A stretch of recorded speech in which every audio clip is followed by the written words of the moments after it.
আজি 24/6/2024 সোমবার মধুয়াবাড়ি গ্রামত সবুজ সাথী জলগ্রহণকারী সমিতির সদস্যের লগত আদমি প্রকল্পের দেওয়া কালো নুনিয়া ধানের বিচন বিতরণ করা হচ্ছে।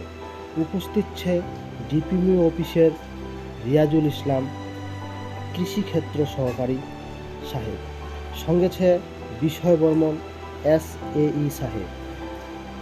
আরও ছে উপস্থিত হিজলি ইন্সপিরেশনের অমরজ্যোতি রায় ট্রেনিং কোঅর্ডিনেটর। আরও ছে শরৎ বিশ্বকর্মা এগ্রিকালচার এক্সপার্ট।